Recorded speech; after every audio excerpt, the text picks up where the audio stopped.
మాణిక్య వీణాముపలాలయంతేం మదాలసాం మంజుల వాగ్విలాసాం మాహేంద్ర నీలద్యుతి కోమలాంగీం మాతంగ కన్యాం మనసా స్మరామి.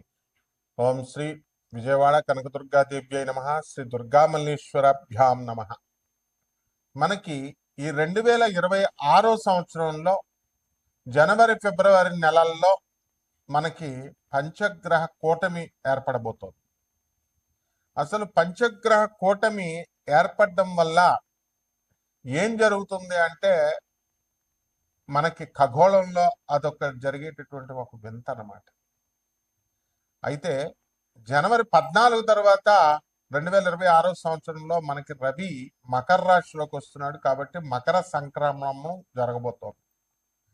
దక్షిణాయన కాలము మనకి పూర్తయ్యి ఉత్తరాయణ కాలంలోకి మనం ఈ రోజు నుంచి మనం ప్రవేశం అవుతాం. మరి దీనివల్ల సన్ నార్థన్ హెమిస్ఫియర్ లోకి రావడం ద్వారా కొంత పుణ్యకాలంగా మనం దాన్ని తీసుకుంటాం. కొంత పరిణామాలు, శుభమైనటువంటి పరిణామాలు జరుగుతాయి అన్నమాట. ఇప్పుడు రవి, కుజ, బుధ, శుక్ర, ఆ తర్వాత ఈ 4 గ్రహాలు కూడా మనకి మకర రాశిలోకి స్లోగా ఫిబ్రవరి జనవరి ఎండింగ్ కల్లా వచ్చేస్తాయి. ఇప్పుడు బుధ శుక్రులు, కుజ రవులు, ఆ తర్వాత ఈ యొక్క 4 గ్రహాలతో పాటు మనకి చంద్రుడు కూడా మనకి ఈ జనవరి నెలంతా కూడా కలవడం ద్వారా పంచగ్రహ కూటమి ఏర్పడబోతోంది. దీంతో ఈ 5 ప్లానెట్స్ మధ్య బ్యాటిల్ జరగబోతోంది, అంటే యుద్ధం జరుగుద్ది. ఎప్పుడైనా సరే చూడండి, ఒక వ్యక్తి ఒంటరిగా ఉన్నప్పుడు ఒకళ్ళే నిర్ణయం తీసుకుంటాడు. అది మంచో చెడో అటో ఇటో అయిపోతుంది. ఇద్దరు చేరినప్పుడు షేరింగ్ ఆఫ్ ద ఒపీనియన్స్, ఇద్దరు ఆలోచిస్తారు. ఇలా చేస్తే మంచిది, ఇది మంచి అంటే ఇది కాదు అని డిఫరెన్స్ ఆఫ్ ఒపీనియన్స్ వస్తాయి. But still then it's okay, ఇద్దరు రెండు వరకు. అదే భార్యాభర్తల మధ్య అనుకుందాం. భార్యాభర్తలు, భర్త కావాలనుకుంటే ఏదో ఒకటి చేయాలనుకుంటే చేసి పడేస్తాడు. అలా ఇద్దరు వచ్చినప్పుడే సమస్య. అంటే ముగ్గురు వచ్చినప్పుడు ఇంకా too many cook spoil the broth. చాలా మంది, ఎక్కువ మంది వంట దగ్గర చేరితే వంట పాడైపోతుంది. ఒకళ్ళు ఉప్పు ఎక్కువేయమంటారు, ఒకళ్ళు తక్కువ అంటారు, కారం ఎక్కువేయమంటారు, ఈ రకంగా అనమాట. సో ఈ 5 ప్లానెట్స్ కూడా పంచగ్రహ కూటమిలో నేను హెల్ప్ చేస్తానంటే వీళ్ళు ముందుకు వస్తూ ఉంటారు. ఇప్పుడు రవి కుజుల కాంబినేషన్ మంచిదే, మరి రవి శుక్రుల కాంబినేషన్ మంచిది కాదుగా, శత్రుగ్రహాలు. అలాగే బుధ కుజుల గ్రహాలు పడవు. ఈ రకంగా మనం చూసుకున్నప్పుడు మనకి ఖగోళ శాస్త్రంలో జరిగేటటువంటి వింతల కంటే కూడా మనకి ఈ యొక్క వ్యక్తిగత జీవితం మీద ఏ రకంగా వీటి యొక్క ఎఫెక్ట్ అనేటటువంటిది ప్రజలకు అవసరం. మనకి భూకంపాలు వస్తాయి, అగ్ని ప్రమాదాలు జరుగుతాయి, బస్సు ప్రమాదాలు జరుగుతాయి, ట్రైన్ల ప్రమాదాలు జరుగుతాయి, ఫ్లైట్స్ క్రాష్ అవుతాయి. అలాగే అర్త్క్వేక్స్, భూకంపాలు, ఇవన్నీ కూడా వాల్కనోస్ పేలడము. అలాగే ఈ యొక్క season north and south poles కొంచెం అడ్జస్ట్మెంట్, అలైన్మెంట్ తప్పడం వల్ల మంచు, గాలులు ఎక్కువగా రావడము, వర్షాలు, ఇవన్నీ కూడా ఎండలు ఎక్కువగా రావడము, ఇలాంటివన్నీ కూడా ప్రకృతిలో జరిగేటటువంటి మార్పులు అనమాట. ఇక వ్యక్తిగత జాతకాలలో మనకి ఉద్యోగాల లే ఆఫ్ లో సాఫ్ట్వేర్ ఇంజనీర్లు అందరూ కూడా యుఎస్ లో ఉన్నటువంటి వాళ్ళు, ఇండియాలో ఉన్నటువంటి వాళ్ళు, మరి వీళ్ళందరికీ ఉద్యోగాలు చాలా మంది కోల్పోయారు. మళ్ళీ తిరిగి ఉద్యోగాలు రావాలి. చాలా సంవత్సరాల నుంచి, చాలా నెలల నుంచి కూడా ఉద్యోగం లే ఆఫ్ లో ఉండిపోయిన వాళ్ళు చాలా మంది ఉన్నారు, చాలా నెలల నుంచి. మరి అక్కడ ఈఎంఐలు కట్టుకోవాలి. వీళ్ళంతా కూడా అసలు ఉద్యోగం వస్తుందో రాదో కూడా తెలియదు. మరి అలాగే రెసెషన్ పీరియడ్ లో తీసేసిన వాళ్ళు ఉన్నారు. అలాగే భార్యాభర్తల మధ్య గొడవలు. అయితే అబద్ధాలు చెప్పి మ్యాట్రిమోనియల్స్ మీద ఆధారపడడం వల్ల, నువ్వు అబద్ధాలు చెప్పి నన్ను పెళ్లి చేసుకున్నావు అని చెప్పి వీళ్ళంతా కూడా ఆడవాళ్ళు, మగవాళ్ళు ఒకళ్ళొకళ్ళు ఇగోలకు వెళ్ళి వీళ్ళు చెడగొట్టుకోవడం, సంసారాలు, పుట్టిళ్ళకి వెళ్ళి మళ్ళీ ఇంకా తిరిగి రాకపోవడాలు, ఆర్థిక స్వేచ్ఛ స్త్రీలకు ఎప్పుడైతే వచ్చేసిందో మగవాళ్ళకు కూడా, వీళ్ళందరూ కూడా మనం ఈ కాపురాలకు పెద్ద ఇంపార్టెన్స్ అనేటటువంటిది ఇవ్వడం లేదు. అలాగే సంతానం పుట్టినటువంటి వాళ్ళకి అనారోగ్యాలు, వీళ్ళకి చదువుల కోసం, వీళ్ళని పెంచడం కోసం అధిక వ్యయాలు, బంధువులు, నరఘోషలు, ప్రమోషన్స్ రావడాలు, ఇలాంటి విషయాలన్నీ కూడా మనం కూలంకుషంగా మనం ఈ యొక్క పంచగ్రహ కూటమి వల్ల ద్వాదశ రాశుల వారికి ఎలా జరగబోతుందో చూద్దాం. అయితే ఇదంతా కూడా నాసా లైవ్ రిపోర్ట్స్ని బట్టి మోడర్న్ సైన్స్ని ఏన్షియంట్ ప్రాచీన ఋషి శాస్త్రాన్ని రెండిటిని బ్లెండ్ చేస్తూ మిళితం చేస్తూ జ్యోతిష విశ్లేషణ నేను చేస్తూ ఉంటాను. కాబట్టి ప్రొఫెసర్ డాక్టర్ ముల్లపూడి సత్యనారాయణమూర్తిని నేను. అందువలన మనకి ఇది ఈ యొక్క ఈ నాన్ ప్రాఫిటబుల్ నాన్ కమర్షియల్ బేసిస్తో మనకి జాతకాలు అనేటటువంటివి మేము చెప్పడం జరుగుతుంది. ఇది కంపల్సరీ జ్యోతిష శాస్త్రాన్ని కళల్ని కూడా అందరూ కూడా మనము ఎక్స్పెన్స్ ఇప్పుడు ₹1,00,000 మీరు ఒక రుద్రాక్ష పూస ఒకటి ₹1,00,000 ఈ ఉంగరం అంటే దాన్ని చాలా జాగ్రత్తగా దాచుకుంటారు. అదే ₹100 అన్నప్పుడు కేర్లెస్గా, ₹10 అన్నప్పుడు కేర్లెస్గా ఉంగరాన్ని ఎక్కడ పడితే అక్కడ పడేస్తారు.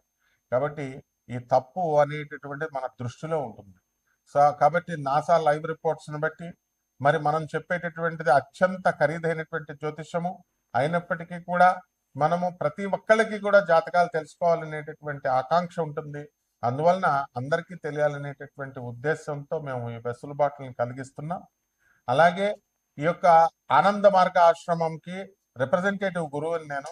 200 దేశాలలో ఉన్నటువంటి 600 బ్రాంచీలు, అలాగే ఇండియాలో ఉన్నటువంటి 300 బ్రాంచీలకి మేము అనాథ పిల్లల్ని, తర్వాత ఆశ్రమాల్లో ఆధ్యాత్మిక జ్ఞానాన్ని ప్రభాత్ రంజన్ సర్కార్ గురుదేవుల యొక్క ఆయన ఆశయాల్ని మేము స్కూళ్ళల్లో కొన్ని వేల మంది విద్యార్థులను చదివిస్తున్నాం.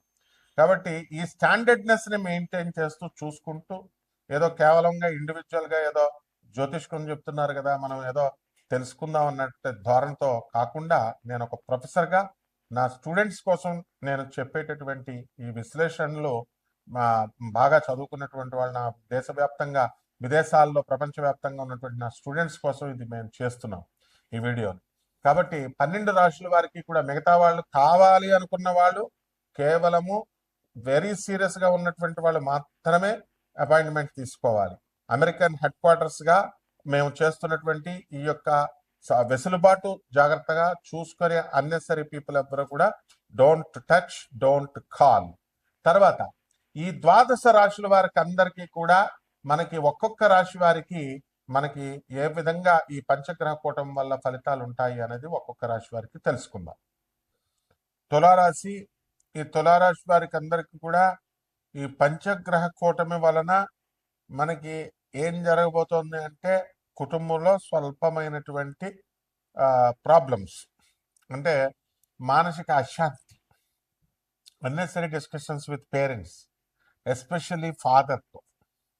అలాగే ప్రేమ వ్యవహారాలు ఎవరైతే ఉన్నాయో అటువంటి వాళ్ళంతా కూడా మేము పెళ్లి చేసుకుంటాం లేదా మేము ప్రేమిస్తామంటే తండ్రి అడ్డు వస్తాడు. దాని ద్వారా మనకి తండ్రితో విరోధము అనేటువంటిది క్లియర్గా కనబడుతుంది. అలాగే ఈ తులారాశి వారికి అందరికీ కూడా బ్యాడ్ హ్యాబిట్స్, ఎవరైతే మందు కొడతారో, మటన్, చికెన్, సిగరెట్లు తాగుతారో ఇటువంటి వాళ్ళందరూ కూడా అవి మానేసి ఒక బ్రాహ్మణ కుమార్తెతో స్నేహం చేసి రోజు కూడా జీడిపప్పు కర్రీ వండుకొని తినడం అనేటటువంటిది జరుగుతుంది. కాబట్టి లాంగిటివిటీ, ఎప్పుడైతే శాకాహార భోజనం చేస్తున్నారో మీరు లాంగిటివిటీ ఆఫ్ లైఫ్ పెరుగుతుంది. కాబట్టి ఈ యొక్క రాహుగ్రహ ప్రభావం వలన పిల్లల దగ్గర నుంచి మనశ్శాంతి లోపము, ఆ తర్వాత సంతానానికి పెళ్ళిళ్ళు చేశారు పాపం, పెళ్ళిళ్ళు చేస్తే పిల్లలు డైవర్స్ అవడము, వాళ్ళకి సంతానం కలగడం, వాళ్ళ అనారోగ్యంగా ఉండడం, ఇలాంటివి అనేకమైనటువంటివి అన్నీ కూడా జరుగుతాయి అన్నమాట. కాబట్టి ధనము ఇతరులకు అప్పిచ్చినటువంటి ఉంటాయి. ఆ అప్పిచ్చినటువంటి వాళ్ళు రేపిస్తాం మాపిస్తామంటే ఉండడం అన్నీ కూడా పెండింగ్లో ఉంటాయి అన్నమాట. ఈవెన్ మీ తండ్రి గారు చేసినటువంటి పొరపాట్ల వల్ల మీ ఆస్తి, మీ పొలాలు కోర్టుల్లో ఉండడం, అవన్నీ కూడా ఇంకా కోర్టుల్లో జరుగుతూ ఉంటాయి, వాయిదాలు జరుగుతూ ఉంటాయి. కాబట్టి ఈ తిరుగుడు అనేటటువంటిది అధికంగా ఈ తులారాశి వారికి ఎక్కువ ఉంటుంది. హస్బెండ్ దగ్గర నుంచి అలాంటి ప్రాబ్లమ్స్ ఏమి ఉండవు అన్నమాట. ఇకపోతే లాభములో ఉన్నటువంటి కేతుగ్రహ ప్రభావం వలన MNCsలో ఉద్యోగాలు చేస్తున్నటువంటి వాళ్ళకి జీతాలు బాగా పెరగడం ఇలాంటివన్నీ జరుగుతాయి. ఇక క్యాంపస్ ఇంటర్వ్యూలో చేస్తున్నటువంటి వాళ్ళంతా కూడా మీరు సెలెక్ట్ అవ్వడం అనేటటువంటివి జరుగుతాయి చక్కగా. అలాగే ఈ రాశి వారికి అందరికీ కూడా మనకి ఈ పెళ్ళిళ్ళు అనేటటువంటి కుదుర్చుకొని పెట్టుకుంటారు. ఇంకా పర్ఫెక్ట్గా పెళ్ళిళ్ళు, మ్యారేజ్, శుక్ర మోఢం ఉంది కాబట్టి మనకి ఆ మోఢంలో వివాహాలు అనేటటువంటివి జరగవు. లేకపోతే దూరపు ప్రయాణాలు చేయడం, అనవసరపు ప్రయాణాలు ఉంటాయి. కోర్టుకు వెళ్తారు, ఆ కోర్టులో జడ్జిలో ఒక రోజు లీవ్ పెడుతుంది, మరొక రోజున కోర్టుకి వెడితే డిఫెన్స్ లాయరు అతను రాడు, 100 రూపాయల పెనాల్టీ వేస్తుంది కోర్టు. ఇంతే కథ. అనవసరమైనటువంటి ఇది ప్రయాణాలు. ఇక మోకాళ్ళ నొప్పులు, దానికోసం ఔషధ సేవ, మెడిసిన్స్ కోసం చాలా డబ్బు ఖర్చు పెట్టడం, ఇలాంటివన్నీ కూడా జరుగుతాయి. అండ్ ఈ రాశి వారి అంతా కూడా మనకి సినిమాలు, షికార్లు, ఆనందాలు, ఫ్రెండ్స్తో హ్యాపీగా ఉంటారు. మరి కొంతమంది తులారాశి వారికి టాప్ పొజిషన్లో భర్తలు, ఉద్యోగాలు చేసినటువంటి వాళ్ళు, వాళ్ళ యొక్క అనారోగ్య పరిస్థితులను బట్టి వీళ్ళంతా కూడా బాధపడుతూ ఉంటారు. అండ్ టాప్ లెవెల్లో జాబ్లు, లే ఆఫ్ల్లో పోయినటువంటి వాళ్ళకి ఇంకా ఉద్యోగాలు రావన్నమాట. పరిహారాలు ఏమిటంటే, మనము ఈ యొక్క రాహు జపముతో పాటు శని జపం చేసుకోవాలా, రాహు స్తోత్రాలు చదువుకోవాలా, రాహు కిలోంపావు మినుముల్ని ఆవుపేట రంగు ఉన్నటువంటి వస్త్రాన్ని ఇచ్చి పేద బ్రాహ్మణులకి శనివారం నాడు ఉదయం 8 గంటలకు దానం చేసుకోవాలా. దుర్గాదేవికి మనం కుంకుమార్చన చేసుకోవడము, ఓం దత్తాత్రేయ నమః అంటూ మేడి చెట్టుకి చక్కగా అనఘా దత్తాత్రేయ స్వామి వారు మరి 64 యోగిని గణాలతో అక్కడ మనకి ఆ యొక్క చెట్లో ఉంటారు. గురుస్థానంలో ఉండి గురు చరిత్ర చదువుకోవాలి. బ్రహ్మాండంగా ఉంటుంది. శుభమస్తు.